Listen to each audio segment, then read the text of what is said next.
À l'épilogue, avec la fin de la guerre, la signature officielle de l'accord de paix d'Abra le 26 décembre 1994, ici même, dans cette grande salle du Palais du Peuple. Ougré Kiflé Ahmed évoquait également la pacification politique qui a suivi l'accord de paix, avec notamment la mutation du FRUD comme parti politique légal. Et enfin, vous écouterez son analyse sur les principaux acteurs politiques de cette crise. C'est parti pour cette troisième et dernière partie du grand témoignage de M. Ougré Kiflé Ahmed.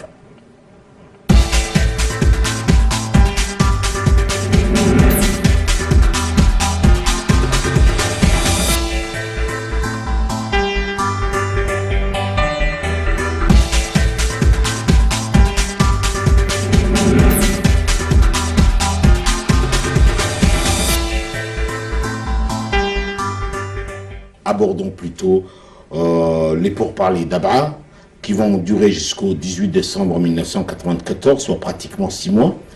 D'abord, pourquoi le choix d'Abra et pourquoi ces négociations durent aussi longtemps? Pourquoi Abra d'abord?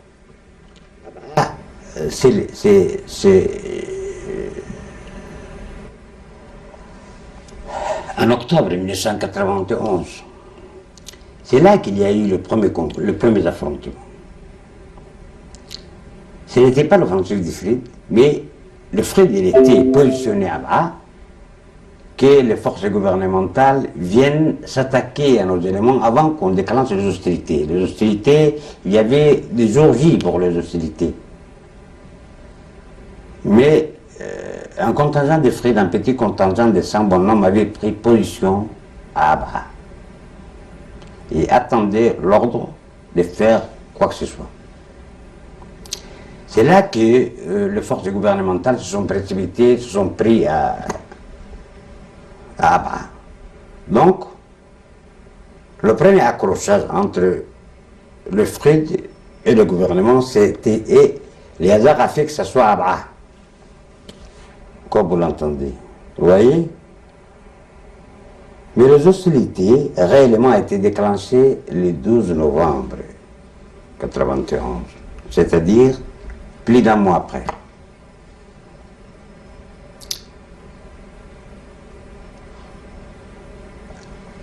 Donc, le FRID a toujours été basé à bas, depuis ces premiers jours jusqu'à la fin.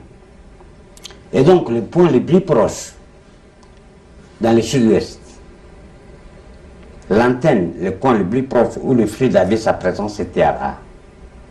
C'est pourquoi la rencontre, d'ailleurs, a eu lieu à bas, deuxièmement. C'est dans cette optique. Ce n'était pas Marc, qu'il y a eu la rencontre à bas. Pourquoi ça dure aussi longtemps, les négociations? Bon, attends. Donc, après, la continuité a eu lieu à bas. Donc, c'est la part des hasards, si vous voulez. Je pense que c'est le destin qui a fait que ça soit à bas. Ce n'est pas par choix et par... Donc, les négociations, on dirait, parce que c'était des négociations, c'était où il fallait mettre tout à table. À table. Le FRID a exigé, les dirigeants du FRID ont exigé qu'il y ait le défoulement. Le défoulement, que le monde des détails soit discuté. Donc, on a pris. Donc, au début, c'était une sorte de bombardement entre les deux. C'était très joli. Donc, ça demandait la patience. Des fois, il y avait le claquement des portes par l'une ou l'autre partie. Donc, ça nous a embêtés vraiment. Ça nous a embêtés chaque fois. On ramenait. Donc, ça a traîné. Ça traînait parce que pour sortir d'un sujet, ça prenait du temps, des discussions. Donc, comme les points importants les points étaient très nombreux à discuter, et que chaque parti voulait, dans les discussions, quand chacun des partis, une partie veut être vainqueur de notre parti, ça ne marche pas. Vous voyez? Donc c'est comme ça que, dans une ambiance vraiment très, très délicate et très... Hein, qu'il y a eu ces pourparlers, et c'est pourquoi ça a duré du temps. Si c'est fini en 6 mois, alhamdulillah. Voilà. Alors, le 24 décembre 1994, la délégation des dirigeants du FRUD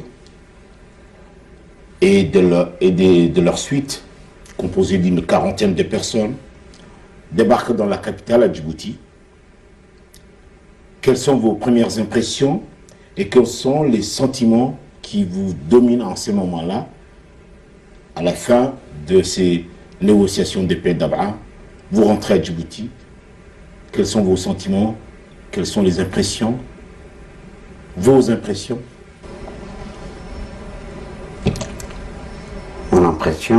Nos impressions, c'était... On n'avait pas des impressions particulières, mais nous étions vraiment contents qu'il y ait le retour à la paix, que cette situation prenne fin et que les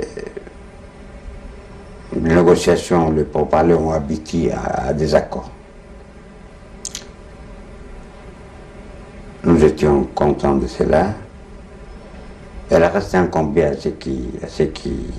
au gouvernement de Goulet, qui était en charge de la mise en application des accords. Alors, déjà, nous avions voilà ce qu'étaient nos impressions, mais on se demandait ce qu'était l'impression des autres, des publics, de l'opinion publique, du gouvernement, des communautés. Ce qui importait, c'était les impressions, les avis de ces gens-là. Nous avions pris des engagements. Nous sommes arrivés dans le cadre de cet engagement. Nous étions venus signer les accords de paix. Et à l'issue, donc entamer la partie suivante qui était donc le recensement, le désarmement, les intégrations et la démobilisation. Alors, venons-en maintenant à l'application stricto sensu de l'ensemble des points de l'accord. Le processus commence en janvier 1995. Quelles seront les différentes étapes de ce processus? Après l'accord, il y a un long processus qui commence. Oui, c'était la phase de recensement des hommes et des matériels. C'était la phase de la démobilisation, non, la phase de désarmement, la phase d'intégration, la phase de la démobilisation. Voilà, c'est étape par étape. Et donc des commissions techniques ont été mises en place pour mener à bien ces étapes de processus, des commissions mixtes. Et donc nous avons mené à bout donc, le processus sans qu'il y ait des frictions et des problèmes. Alors, au début de juin 1995, et à la faveur de la formation d'un gouvernement de réconciliation nationale, vous faites votre entrée au gouvernement avec le président du FRUD, qui lui devient ministre de la Santé. Vous devenez ministre de l'Agriculture et de l'Hydraulique. Racontez-nous votre entrée au gouvernement et la symbolique politique que cela se représente. Ougouré, le combattant, devient ministre d'un gouvernement. Comment cela se passe? Oui, c'est quelque chose de symbolique. Mais pour pour moi, peut-être personnellement, c'était un honneur. Mais ça avait plus de signification pour le Fred. Le Fred qui voyait dans cela, donc, un prestige, un symbole, un honneur, quoi. Un honneur. Et c'était une fonction gouvernementale. Et donc, le Fred était au gouvernement. Donc, c'est ce qui donnait une valeur aussi symbolique aux accords de paix. Ça va. Et nous ne demandions pas mieux. Autre événement politique de taille, monsieur le ministre, c'est le fait que le FRUD devient un parti politique légal. Pourquoi, au fait, vous gardez le nom du FRUD alors que vous êtes un parti légal, un parti politique légal, alors que le FRUD, dans l'imaginaire du Djiboutien, ça renvoie à un front, à la rébellion armée? Pourquoi vous gardez le nom du FRUD? Oui, nous avions gardé... c'était notre droit de garder ce nom avant tout. Mais rien ne nous obligeait à l'abandonner. Mais rien ne nous obligeait aussi à les garder. On pouvait se débarrasser de ce nom, qui était celui de l'ex-rébellion du Fred. Mais il y avait eu des contestataires à l'époque.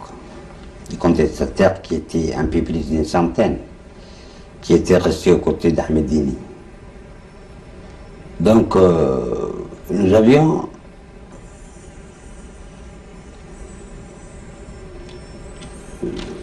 nous étions déterminés à ne pas leur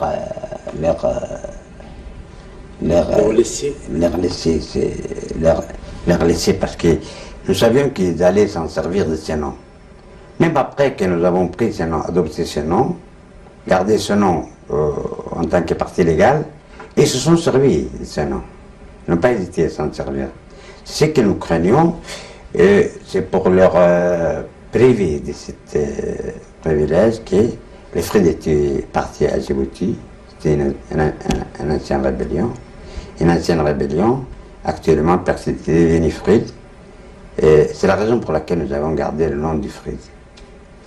Monsieur le ministre, pourquoi vous choisissez aussi, c'est une autre décision étonnante, de faire une alliance avec le RPP, le parti qui est au pouvoir, qui était votre adversaire politique?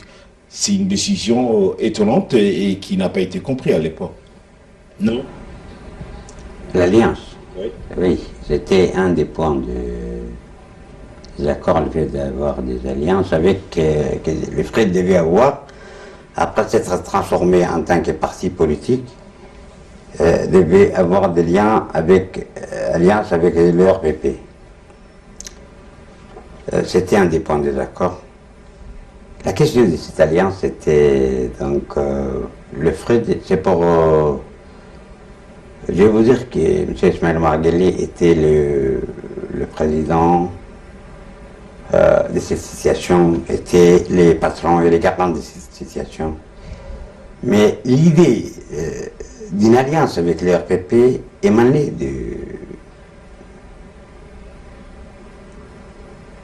de moi. C'était une astuce, si vous voulez. Une astuce, parce que le Fred voulait avoir un parti politique, voulait être intégré dans toutes les sphères de l'État, voulait avoir un parti politique et être dans le Parlement et le gouvernement du pays. Ça n'était pas possible à l'époque. Donc, ou bien il fallait que le Fred devienne un parti politique de l'opposition, un parti politique opposition, entre dans le reste des activités de l'État, et que sur le plan politique, il reste constitue une partie de l'opposition. Ou bien, si vraiment il voulait avoir le beurre et l'argent du beurre à la fois, il fallait trouver un astuce. Donc, cette astuce c'est comme ça qu'il il a été donc il a été l'idée d'une alliance. Et après, il y avait que cela qui pourrait. Le FRED n'ont pas voulu avoir alliance avec le RPP. Et le RPP de son côté, le gouvernement de son côté a gardé 3 mois à la question, en hésitation. En hésitation. Ils se sont mis en hésitation. Après 3 mois, il y a eu l'accord. Ils ont accepté, Goulet nous répond qu'ils accordent pour l'alliance. C'est là que l'alliance a été scellée. Mais aujourd'hui, cette alliance, qu'est-ce que ça nous a rapporté? Il me semble que le président Ismaël Omar Guelleh, il est le garant et le patron de cette alliance et de cet accord, de tout, mais il est arrivé que les dirigeants de RPP ne font pas la même lecture que nous sur l'alliance. L'alliance devait faire du FRED la deuxième partie du pays.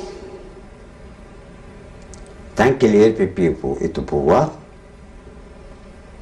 le second immédiat après le RPP, si la première place revient au RPP, la deuxième place devait revenir au FRED.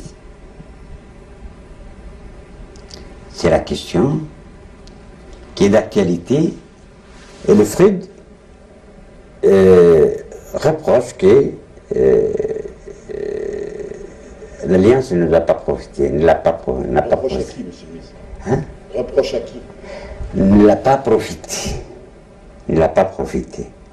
Disent que, les frères disent que l'alliance ne l'a pas profité. Parce qu'ils disent que si la première place revient au RPP, la deuxième place devait automatiquement et logiquement revenir au FRED. Voilà la lecture qui fait le FRED de cette alliance. Et alors nous concevons que, nous voyons que les FRED et les dirigeants de FRED font toute une autre lecture de cette alliance. Voilà au départ la raison, le comment a été venue l'idée de cette alliance. Et ce n'était pas étrange pour nous. Je vais venir maintenant à une question personnelle sur vous, monsieur le ministre. Une question qui a son importance quant à votre personnalité et au poids que vous avez eu durant toutes ces années-là sur la guerre, sur les négociations et sur la conclusion de l'accord.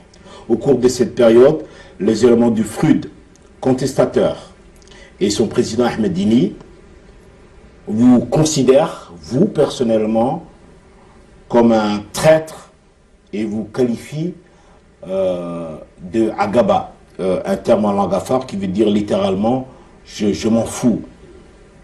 Est-ce que cela ne vous a pas blessé dans votre dignité, dans votre amour-propre, et n'a pas été source finalement de remords pour vous aujourd'hui? Absolument pas. Mais m'avoir blessé dans mon amour-propre, ça peut être le cas. Mais avoir des remords pour autant, dans tout ce que j'avais fait, non. Il y a eu les accords de paix conclus avec M. Ahmed Dini après nous. Mais pour autant, ça ne nous a pas poussé à avoir des remords. Parce que si nous étions convaincus que nous avions fait des erreurs, peut-être, j'aurais des remords. J'aurais peut-être des remords. Pourquoi des remords? J'aurais reconnu mes erreurs, officiellement. Il n'y aurait pas de remords.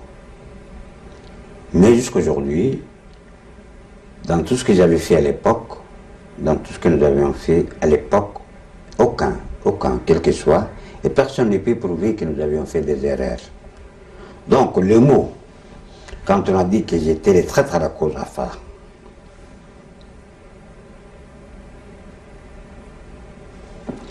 Le mot a été dit par Ahmed Dini et par ses collaborateurs. Je pense que ce sont des grères dont on sont capables tous les grands hommes dans des moments d'échec ou d'amertume. Et Ahmed Dini lui-même savait que je n'étais pas traître à la cause des affaires. Et donc c'est une étiquette qui ne me va pas. Qui ne me va pas. Qui ne reflète pas la réalité. Que je ne mérite pas et qui ne mérite pas. Je vais vous dire autre chose. Quand j'ai quitté le gouvernement en 2011, le mauvais langue ont dit aussi que le traître en tant que ma personne. Le traître est trahi à son tour par celui à qui il avait trahi. Est-ce que vous n'avez pas entendu cela? Oui. Voilà des choses qui ont été dites, mais ce sont des étiquettes. Les affaires me voient sauveur, pas traître. Et donc je ne vais pas automatiquement être traître pour la cause des affaires. C'est une étiquette qui ne me correspond pas, qui ne se colle pas, qui ne se rajoute pas, non. Qui ne reflète pas votre personnalité. Oui. Ni ce que j'avais fait. 20 ans après, monsieur le ministre, et à la lumière de cet accord de paix d'Abra, je souhaite avoir maintenant votre analyse sur les personnalités politiques avec qui vous avez négocié. Commençons par le défunt président Goulet. Je me rappelle, en préparant cette émission avec vous, vous m'avez dit que c'était l'un des meilleurs hommes politiques qu'il m'a été donné de côtoyer. Vous maintenez ce que vous... Goulet, je vais à l'Airham. Goulet était une personnalité forte avant. Je l'ai méprisé, je l'ai détesté quand je ne le connaissais pas. Parce qu'il avait eu la chance de devenir le premier président de ce pays et je me disais que tous les anomalies, tous les problèmes qui existent, c'est parce que il n'était pas quelqu'un d'important que ça a pu avoir lieu. Je disais, même le déclenchement des hostilités, même l'avènement du FRID, tout ceci, je le rendais lui et ses collaborateurs. Donc, dans cette analyse, de ce côté, peut-être, on ne sait pas exactement le vrai ou le faux, mais en tant que personnalité, j'ai connu Hassan Goulet. Hassan Goulet, c'est quelqu'un de bien. De bien, c'était quelqu'un de bien, c'était quelqu'un de ample. J'ai trouvé quelqu'un de humble. C'était quelqu'un de vachement intelligent et politique. C'était une bête politique. Intelligent et politique. L'handicap de Goulet, c'est qu'il avait, quand il parlait les langues étrangères... Il n'avait pas le verbe. Il n'avait pas les verbes, il n'était pas... Donc, il n'était pas en mesure de manier, de manier les vocabulaires et les langues étrangères, et pas nationales et locales. Cela faisait penser qu'auprès des imbéciles qui parlaient bien les autres langues, les prenaient pour quelqu'un pour un idiot qui n'avait aucune culture, aucune connaissance. Non, c'était absolument faux. C'était la bête politique la plus intelligente de nos hommes. Et le plus humble. C'est que par contre, ce type, il était dans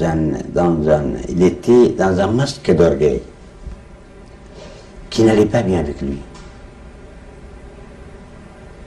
qui donnait un autre visage de sa personne. Peut-être c'était son arme.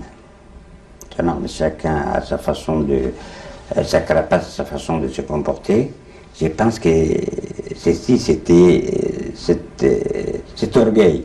Il n'était pas orgueilleux au fond, mais se comporter comme ça, cet orgueil lui allait. Qu'est-ce que vous avez appris sur sa relation avec Ahmed Dini? Finalement, à la lecture de tout ce travail d'archives qu'on a fait avec vous, on a l'impression que finalement, c'était la guerre entre le gouvernement et le FRUT, c'était une guerre interposée entre Goulet et Dini. Non, je peux penser à cela, à cette question. Quand je parle des accords de paix d'Abra, je pense que j'ai cru comprendre au fond, pas sur le coup, en reculant, j'ai cru comprendre que c'était le complexe et parce que les deux personnalités, c'est Haïti. C'est Haïti. C'est la raison pour laquelle j'ai compris que même si ça a été passé par son canal, tant que Goulet est vivant, ou tant que Goulet était aux commandes, Dini n'allait pas accepter de négocier.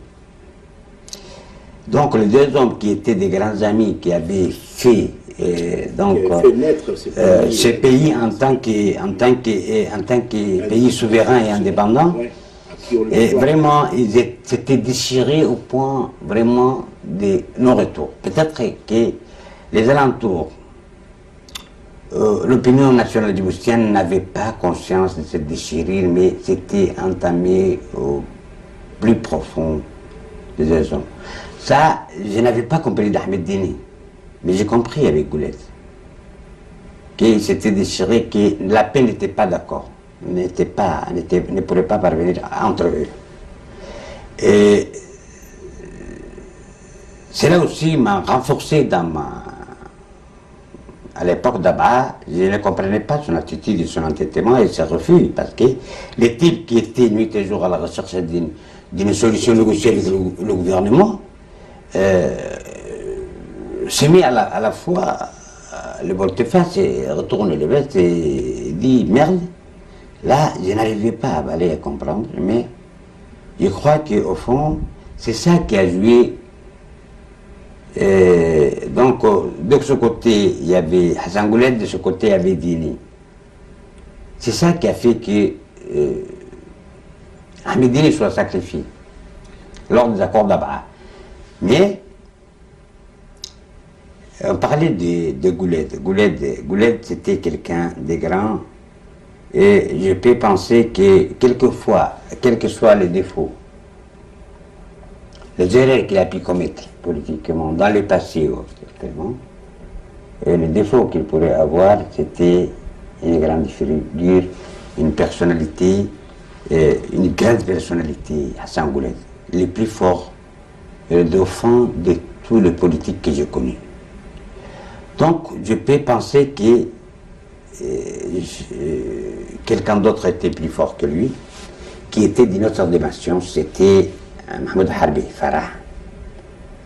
Mahmoud Harbi, que je n'ai pas connu, mais dont j'ai l'histoire, que j'ai, sans l'avoir connu, admire à ma façon. Ça, c'était des super-hommes. Et intimement, il me parlait souvent de la personnalité de Mahmoud Harbi qu'il avait connu auparavant. Mais ces discussions, il ne l'avait jamais en présence de l'autre. Il me les disait à tout moment. Mahmoud Harbi, que je n'avais pas connu, c'était une personnalité d'une dimension vraiment importante pour le pays. Je n'étais pas d'accord avec lui. J'étais son adversaire politique, mais c'était quelqu'un de grand, il me disait Goulet. Goulet lui-même, il me disait ça, et intimement. Je n'ai pas vu qu'il a dit quelque part officiellement, ce genre de choses, mais il me l'a répété souvent quand on discutait, on a trouvé l'occasion de se voir. Il me parlait de lui, et c'est ce qui m'a fait admirer cette personne que je n'avais pas connue. Ahmed Dini et Goulet, je les ai connus, chacun à sa façon. Chacun avait ses défauts. Peut-être qu'ils étaient déchirés. Les trois, c'est Des véritables hommes politiques de C'est dimension. non, c'est des hommes, des supérieurs, les supérieurs de nos grands. Supérieurs de nos grands, c'est les hommes des grandes dimensions. Ahmed Dini, je l'admirais, et je l'admire toujours, pour ses qualités, pour ses grandes qualités, pour son envergure, mais je sais que tous les grands hommes ont des défauts qui détruisent leurs qualités ou qui fait que on noircisse leur valeur ou les humains sont. Nous sommes des humains et donc Nous avons chacun nos défauts. Nous allons parler d'une autre personnalité qui est vivante aujourd'hui, qui nous écoute peut-être là où il est aujourd'hui. Je pense qu'il est à l'étranger. Il s'agit de Barhat Goulal Hamadou, qui... Barkat, c'est quelqu'un de grand aussi. Je vais parler des défauts que j'ai connus de lui. Barkat, c'est un proche à moi avant tout. C'est un proche à moi. Parmi tous ces hommes-là, c'est Barkat qui m'est le plus proche. Je pense que les pourparlers d'Abha n'auraient pas réussi celle avec Barkat, quelle que soit sa volonté, parce qu'il n'est pas méthodique. C'est un bulldozer à lui. Donc, une fois qu'il vous fonce dessus, il vous balaye ou il s'écrase avec, il se casse la gueule avec. Mais, heureusement qu'Ismaël Omar était là, à ses côtés, quelqu'un, un technocrate, était à ses côtés parce que avec Barkat, on pourrait se bousiller. Mais Barkat est fort. Après les 3 hommes dont je vous parle, je pense que ce pays, à l'époque coloniale qui est indépendant, les grands hommes que ce pays a eu le privilège d'avoir, c'est Mahmoud Harbi, Hassan Gouled, Ahmed Dini et Barkat Ourat. Barkat Ourat. Donc, Barkat est quelqu'un de grand, mais tout simplement, tous les grands hommes ont des qualités, ont des défauts qui fait que leur qualité ne soit pas rayonnante, quoi. Ce qui fait qu'il est un peu empreint d'égoïsme et d'avarice. Voilà les défauts qu'il en a, mais du reste, c'est une grande personne. Avant de venir au rôle et à la contribution de l'actuel président, je veux que vous parliez aussi, vous l'avez dit tout à l'heure, de ce grand homme politique qui est Ahmed Dini. Ahmed Dini est quelqu'un de grand, et même de plus grand, comme je le disais. Après Gouled, c'est quelqu'un de plus grand que ce pays pu avoir. Donc, c'est quelqu'un que j'admirais, c'est quelqu'un d'intègre, et c'est quelqu'un qui aussi a pu commettre plein d'erreurs dans ses parcours, et qui peut avoir ses défauts, mais c'était quelqu'un de grand. Je vous disais tout à l'heure que ce pays a eu jusqu'à là 3 super grands, c'est-à-dire Mahmoud Harbi, Hassan Gouled et Ahmed Dini. Le 4e, qui n'est pas des mêmes dimensions, mais c'est Barkat Ourat. Vous, personnellement, vous vous êtes réconcilié avant sa mort? Non. Dans le cadre, après son retour à Djibouti, et après avoir conclu les accords de paix, avec de son parti, nous l'avons invité en tant que dirigeant du FRID, nous avons discuté, nous l'avons rencontré, nous avons discuté, nous l'avons invité à nous intégrer, à intégrer notre parti. Donc, il n'a pas voulu. Il nous a fait savoir qu'il fait son parti, mais On se saluait, mais on n'était pas ennemis. On s'était dit que chacun fasse aux démarches de son père. Oui. Hein? Chacun applique les démarches de son père. C'est ça qu'on s'est dit. On ne s'est pas tiré dessus, on ne s'est pas... Oui. Voilà, entre moi et Ahmedini, on s'est séparés, chacun a fait son... Mais c'est les frères d'Ahmedini qui se sont séparés, c'est pas moi et Ahmedini. D'accord. Voilà, au fond, c'est ça. Alors, venons-en au président Ismaël Omar Guelleh.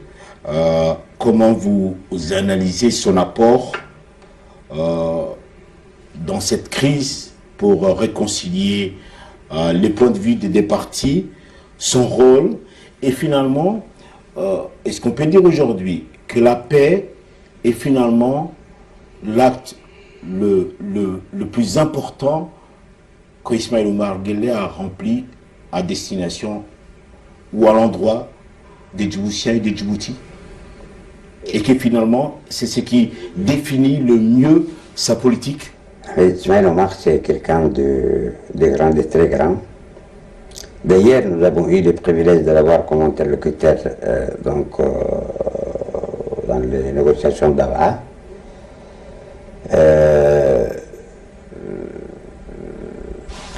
Donc c'est grâce à ses apports, à sa sagesse, à son intelligence, à sa persévérance, son engagement, à ses sacrifices que nous avons pu réussir. Peut-être que moi j'étais un peu après lui, parce que de mon côté aussi, il m'incombait de faire autant de choses. Dans les négociations d'avant, nous avons réussi parce qu'il y avait Ismaël Omar Guelleh. C'est grâce à Dieu et Ismaël Omar Guelleh. Et avec Barkat, je ne sais pas ce qui pouvait se passer, Barkat tout seul, mais heureusement qu'il avait son ami Ismaël Omar à côté de lui. Deuxièmement, Ismaël Omar, il est aujourd'hui président de la République, et après, donc, qu'il est parvenu au règne aux commandes du pays, il avait accepté de négocier avec les frères d'Ahmedini, les frères d'armée. Donc, c'était très bénéfique aussi pour le pays. Et aujourd'hui, il vient de signer un accord cadre avec l'opposition. Donc, Ismaël Omar a compris que avec la sagesse et la paix,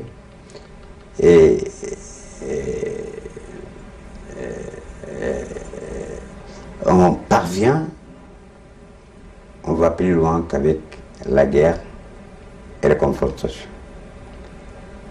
C'est le président qui a compris qu'avec la paix, la sagesse, le compromis,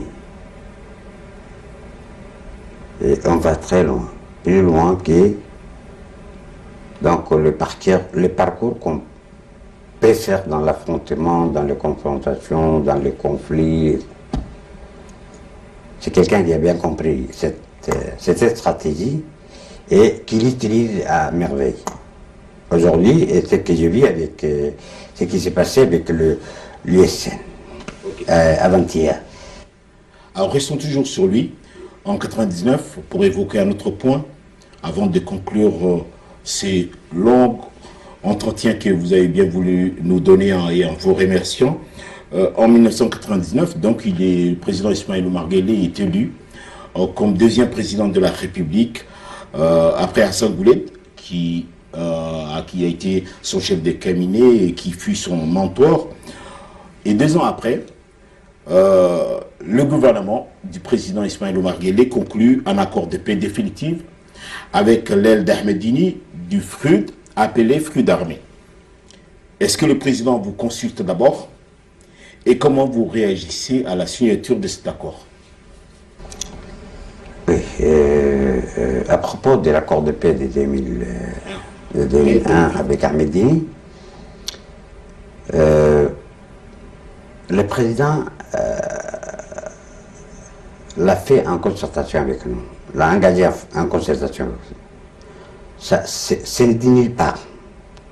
Vous allez lui poser la question. Ça a été fait en concertation avec les dirigeants du FRUD. Premièrement, parce que il y a eu un courrier officiel, confidentiel, qui lui a été transmis par la personne d'Ahmedine à l'époque. Et il s'est étonné quand il a lu ce courrier. Il nous a fait part de la proposition d'Ahmedine, lui demander d'accepter un arrangement avec lui.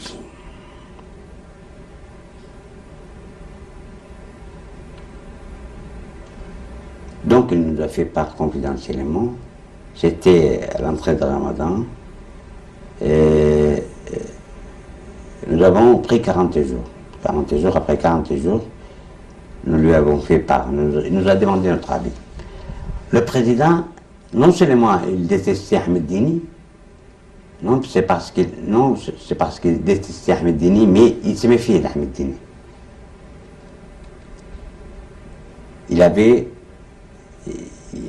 Il le voyait pour quelqu'un de dangereux.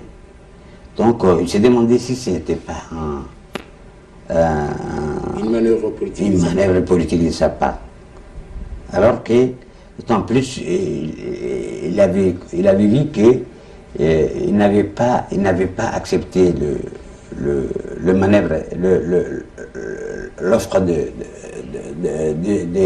pourparlers d'Abra.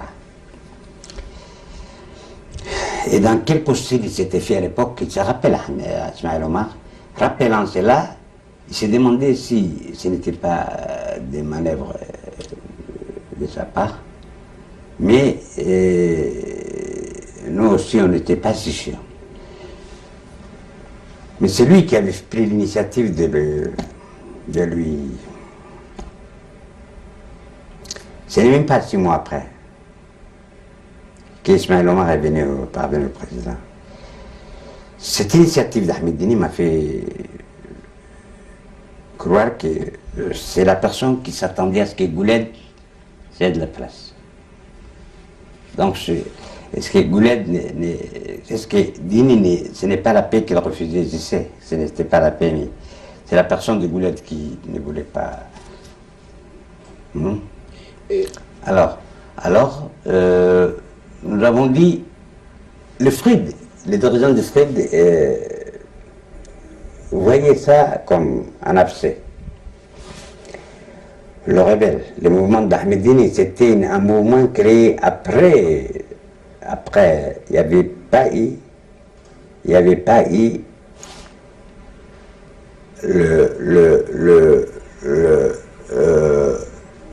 les dissidents se sont défaits. C'est faux, c'est archi faux. À l'époque où Ahmedine était contestataire, il n'y avait pas eu de dissidence. Il y avait une centaine d'hommes qui nous ont emboîté les pas 6 mois après, avec Mohamed Azout. Voilà les centaines de bons noms. Qui étaient, il n'y avait même pas une dizaine de cadres de l'époque de 91-12 avec Ahmedine quand il a négocié les accords avec le gouvernement en 2001. Alors, Ahmedine a fondé un nouveau maquis, bien après notre retour à la paix. Et donc, il était déjà badé à l'étranger, c'était pas quelqu'un qui était fait pour une rébellion. Ça n'allait pas avec lui. Il ne savait pas manier les rebelles, il ne savait rien, et il ne savait pas comment ça se marche. Tout simplement, il se vantait au nom de ses rébellions, c'est tout. Mais en désaccord souvent avec ses dirigeants. Et donc, c'était une autre calcul, une autre école, lui. Et donc, c'était pas quelqu'un qui était capable de fonder, et aussi ce n'était pas quelqu'un qui, malgré qu'il était opposé à la politique du gouvernement, c'est quelqu'un qui n'aimait pas qu'il y ait de diffusion des seins. Il disait qu'il faisait des propos, lançait des propos, il se faisait passer pour un lion ou quelqu'un d'aimé, il était quelqu'un de faible, au fond, et de sensible. Et il n'était pas pour les diffusions du sang. Parce que Alors, il a fondé, il y a eu les fondements de ces rebelles, je crois que c'est son fils et quelques cadres qui étaient dans le maquis et qui ont fondé ça. Mais après, lui, il continuait à parler au nom de ce mouvement. Mais il était basé en France. Alors, pour nous, c'était un abcès qu'il fallait crever. Donc c'était une bonne chose. C'était une bonne chose. Nous avons poussé le président Ismaël Omar Guelleh de serrer la main qui lui tend. Et nous l'avons poussé. Nous l'avons poussé. Il nous a consultés. Nous l'avons poussé. Tout simplement, qu'est-ce qui s'est passé? Depuis qu'il s'est engagé, il nous a fermés parce que Dini, après ce que je suis par la suite, Dini lui aurait dit qu'il ne voulait pas parler des Fred qui lui avait quitté dans ces négociations. Et c'est la raison pour laquelle nous avons mis derrière le rideau le président Ismaël Omar Guelleh, mais toujours, il nous a mis derrière le rideau, mais il a engagé le pourparlers en apparence sans que les Fred soient mêlés, mais c'était avec les Fred qu'il avait pris l'engagement. Avant, avec le gouvernement, avant qu'il consulte son gouvernement, c'était moi, le président Jean-Marie Ali-Ghali qui l'a consulté. Voilà. Après les engagements avec nous, c'est là que les autres se sont mêlés. Voilà. Vous nous dites ce soir, monsieur le ministre, ce n'était pas que ce n'est pas un camouflet politique. Ce n'était pas un camouflet politique. Parce que donc, moi, ils m'ont laissé dans l'ignorance quand il a accepté à ce que le président Ahmedini avait demandé, avait supplié le président qu'il lui permet de sauver la face. C'est la raison pour laquelle il m'a dit qu'il a accepté, qu'il conclut cet accord avec lui. Moi, j'ai été un peu... je me suis fâché quand j'ai vu que le président a accepté, sans nous consulter, le fait qu'avec Ahmedine soit signé au nom du frère d'armée. Ça, je n'ai pas voulu avaler. Et quand on a discuté sur ce point, le président, il m'a donné la raison pour laquelle il a accepté cette proposition. Et donc, je n'étais pas un camouflet. Et si c'était un camouflet, j'aurais déclaré... C'en est un. J'aurais déclaré donc mon opposition ouvertement. Et je n'aurais pas hésité. Et claqué la porte. Si c'était un camouflet. On va parler autre chose, une autre question, monsieur le ministre. Dans son premier gouvernement, le président Ismaël Omar Guelleh prend une décision importante. Il vous nomme à la tête du ministère de la Défense. Vous devenez ministre de la Défense, ministre des Armées. Vous commandez, en fait, les forces armées djiboutiennes que vous avez combattues, vous et d'autres, avec les armes, durant 3 ans. Qu'est-ce que vous vous dites? Quels sont vos sentiments? C'est vrai. Moi, je savais que le président Ismaël Omar me faisait confiance. Mais pour autant, je ne m'attendais pas à ce qu'il me place, qu'il me confie un poste, le ministère de la Défense nationale. C'est un poste stratégique, important, qui relève de ses prérogatives à lui, en tant que chef de l'État, chef suprême des armées. Donc, quand il m'a confié, sur le coup, ça ne m'a pas dit grand-chose. Mais je suis,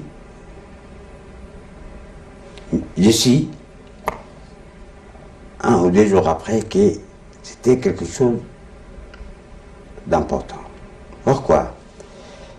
Je me suis rendu compte que je suis devenu le chef des armées, le ministre des armées. Je vois tous ces hommes, tous ces officiers que j'avais combattus devant moi, mes saluants. Ça m'a donné vraiment l'émotion. C'est là que Vous a donné quoi? Ça m'a donné l'émotion. L'émotion, ça m'a vraiment ému. C'est là que j'ai compris tout seul que c'était sans le savoir peut-être, que c'est le président Ismaël Omar qui m'avait donné une responsabilité importante. Pour vous dire que tout d'abord j'étais militaire, moi. Militaire de l'armée française. Deuxièmement gendarme dans la gendarmerie nationale. Après je suis devenu l'ennemi de ces forces. Je les ai désertés, je les ai combattus, je les ai tués.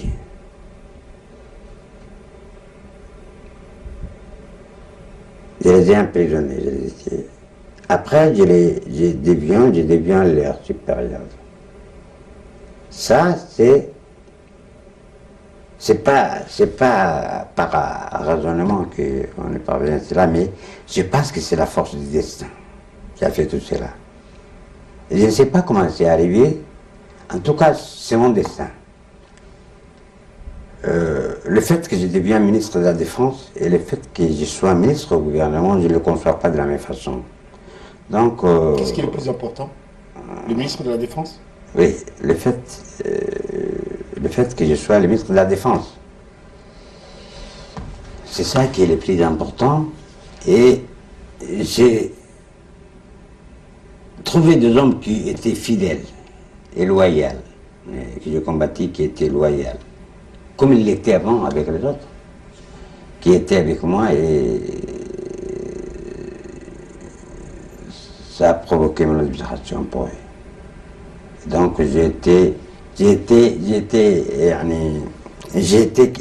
estimé à plus haut degré, et j'ai été pas conçu devant ces gens-là comme quelqu'un qui les a combattus, comme quelqu'un qui leur a fait mal, comme quelqu'un qui les... Et ça vous a touché? Oui, c'est ça qui m'a touché. C'est ça qui m'a touché, et que le président m'a donné un portefeuille vraiment, vraiment important, et que je n'oublierai pas. Même si demain je peux avoir des responsabilités aussi importantes, aussi hautes que cela, demain dans ce pays, c'est le passage que je n'oublierai pas. Mon passage à la Défense, et je dirais, pendant tous les ministres ont bougé, il y a eu plusieurs remaniements ministériels après le... Vous êtes resté 11 ans au ministère. 12 ans. 12 ans. 12 ans d'affilée. Je n'ai pas quitté les postes de la Défense. De la Défense, si j'ai vraiment été important, et si j'ai laissé de bonnes traces, c'est à eux de demander. Mais je ne veux pas dire que j'ai fait telle chose, que j'ai fait telle chose, j'ai fait telle chose, mais j'ai été quand même, à leur côté, je suis content d'avoir passé autant d'années avec eux. Monsieur le ministre, autre question. Si l'accord de paix n'est pas intervenu et donc le conflit se prolonge dans la durée, qu'est-ce que vous pensez, qu'est-ce qui serait advenu plutôt de la nation djiboutienne aujourd'hui? Est-ce que vous avez conscience de ça? Oui, d'accord.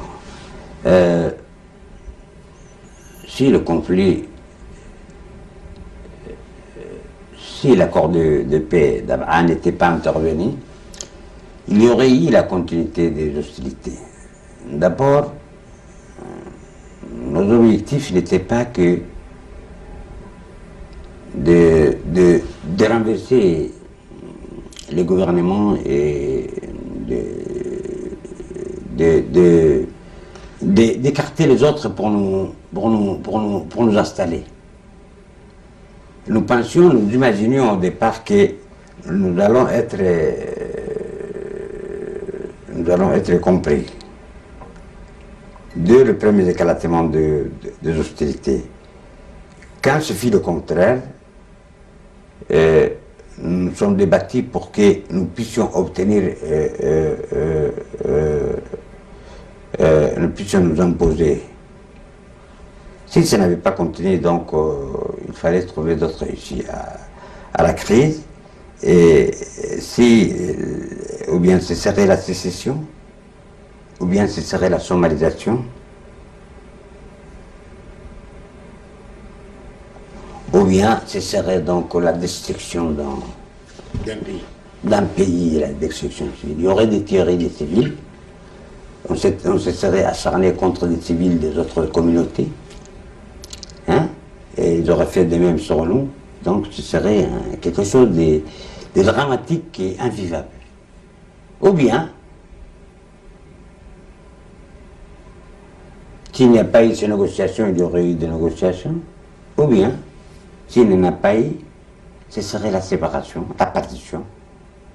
La partition, qui sait si c'était vivable ou pas, si ce serait vivable ou pas. Ou bien ce serait la somalisation.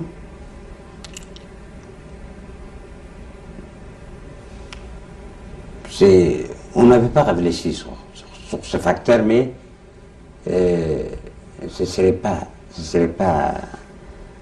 bien. Monsieur le ministre, aujourd'hui, peut-on dire que les problèmes qui vous ont poussé à prendre les armes sont définitivement aujourd'hui réglés? La plupart des temps, la plupart des revendications de Fred ont été réglées. La plupart de nos revendications, comme je vous l'ai dit, avaient des caractères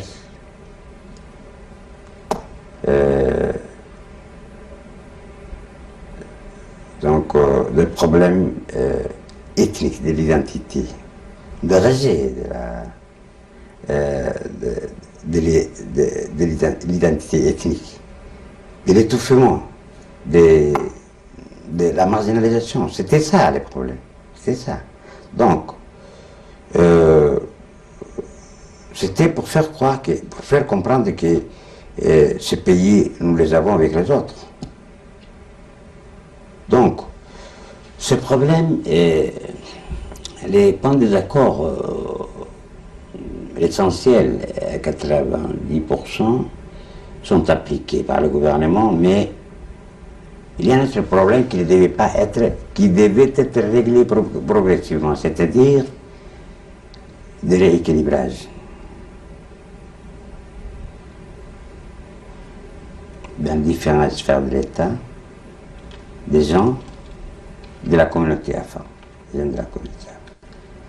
Donc c'était, et pas immédiatement faisable, c'était des choses à laquelle il fallait arriver progressivement. Ces facteurs, l'essentiel est déjà fait, et ça va arriver à son terme. Et aujourd'hui, nous pouvons penser que les Afars ne se considèrent pas légitimes. Se considèrent pleinement. Et qu'ils ont aujourd'hui toute leur place dans la société égyptienne. Voilà. C'est ça qui est important. C'est ça qui est important. Donc, il faut... les Afars ne se sentent pas rejetés, ne se sentent pas exclus, ni des ressources, ni socialement, ni sur le plan politique, rejetés les biens de ce pays. Et depuis, je veux dire que depuis l'avènement de M. Ismaël Omar Guelleh au commandement de l'État, la chose s'est améliorée de plus en plus. Même si le FRED n'a rien gagné avec l'avènement d'Ismaël Omar, le FRED n'a rien gagné en tant que parti. N'a rien gagné, ni grand-chose, mais nous avons gagné sur notre revendication, c'est-à-dire l'amélioration de ces facteurs, comme il connaît plus que quiconque. Donc le facteur de nos revendications, sur ce plan, il a très bien joué, et je les félicite d'avoir fait, et les Afars sont contents de cela. Et donc, c'est quelqu'un qui a très bien compris la philosophie et le psychose de ce qui nous sépare, de ce qui nous déchire. Si c'était à refaire, vous referiez cette guerre, monsieur le ministre, ou non? Non. Moi non. Mais moi non, parce que il paraît que c'est les marmites qui acceptent de revenir au fait quand vous l'avez cuit, que vous l'avez fait sur le fait, qu'il a fait cuire, vous avez arrivé à faire cuire quelque chose de le repas sur le fait, c'est lui aussi qui accepte. De revenir au fait. C'est pas lui qui accepte, mais on le fait revenir au fait. Malgré lui, hein? D'abord, il y a des Alors, moi, je n'aurais pas fait partie, mais des générations à venir. Si jamais ce genre de situation arrive demain, si ce n'est pas des affaires, admettons que ça arrive à une autre communauté, ils peuvent créer les mêmes problèmes. C'est pourquoi des gens qui travaillent, il y a des gens qui travaillent sur le tribalisme, sur le favoritisme. C'est bon que tu fais des gens des proches dans des emplois et tout ça, que tu les places quelque part, c'est bon parce que tu sont des proches. C'est pas ça qui est un crime. Mais c'est quand tu fais que tu balayes les autres pour que tu embauches les tiens, tes proches. C'est ça. Donc, des hommes qui n'ont pas compris, qui n'ont rien compris, qui continuent à faire cela, auront un beau jour une balle dans la tête parce que les victimes ne vont pas chercher midi 14 heures. Hein?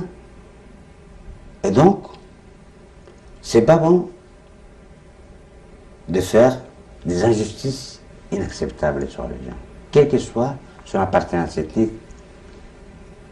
Donc, il faut éviter ce genre de choses.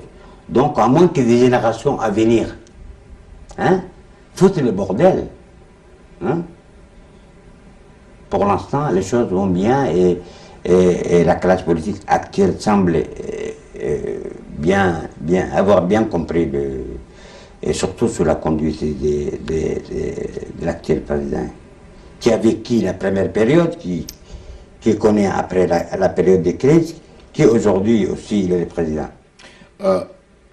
Voici la dernière question, Monsieur le ministre, de ce long entretien. Nous espérons que vous avez éclairé les Djiboutiens sur les dessous de cette crise, de cette guerre civile. Et nous laissons à eux le soin d'apprécier à leur juste valeur toutes les explications que vous venez de donner au cours de cet entretien. Moi, j'insisterai sur une dernière question, Monsieur le ministre. Tout au long de cet entretien, vous nous avez raconté en toute sincérité, selon moi, le processus et les dessous de cet accord de paix, de cette crise. Qu'est-ce qui nous prouve aujourd'hui quant à la véracité de votre version des faits et qu'est-ce que vous voulez dire à ceux qui pourraient éventuellement contester votre récit? C'est-à-dire que il n'y a pas ce qui pourrait contester mon récit. Personne ne peut mettre en doute ma sincérité dans ce que je viens de vous dire ce soir. Et s'il y en a, j'aimerais bien entendre parler. Et parce que c'est tout un monde qui m'écoute. Les dirigeants des fraudes et des frides, des côtés du gouvernement, le président de la République en personne, ils m'écoutent, ils peuvent mettre, s'il y a vraiment des contre-vérités contre-vérités dans ce que j'ai dit, ils sont bienvenus à me démentir, à démentir mes propos et ma version des faits. C'est un défi que vous lancez? Ce n'est pas un défi, mais voilà, on verra. Merci beaucoup, Monsieur le ministre. Oui. Merci de nous avoir accordé ce long entretien. Merci beaucoup. Bien, nous arrivons au terme de cette série de 3 émissions consacrées à ce conflit fratricide qui a marqué l'histoire de notre pays. Nous pensons vous avoir proposé un grand moment de télévision avec ces témoignages ces témoignages de vérité de Monsieur Ougré Kiflé Ahmed, que nous remercions vivant. En guise de conclusion, il convient de tirer les enseignements nécessaires pour l'avenir de notre nation. Il est indéniable, premier point, il est indéniable aujourd'hui que plus jamais le sang ne doit couler entre les Djiboutiens. Toutes les raisons du monde ne pourront plus justifier que nous utilisions les armes comme moyen pour régler nos différends politiques. 2. En votre nom, il convient de saluer le sens de responsabilité, de tous les protagonistes de cette crise qui ont su, sans l'apport d'une tierce partie, mettre fin rapidement à l'effusion de sang entre les Djiboutiens et préserver ainsi l'intégrité du pays qui est notre bien commun. 3. Cette crise a enfin permis l'émergence d'un homme d'État, en l'occurrence le président Ismaël Omar Guelleh, qui a, contre vents et marées, su négocier avec la rébellion pour imposer la paix des braves. La paix sera d'ailleurs le socle de sa politique, comme il le démontrera quand il accède à la magistrature suprême. Et enfin, 4. Il convient de saluer l'honnêteté intellectuelle, l'ouverture d'esprit, le langage de vérité et le sens politique de M. Ougré Kiflé Ahmed, qui a accepté cette paix avant qu'il ne soit trop tard.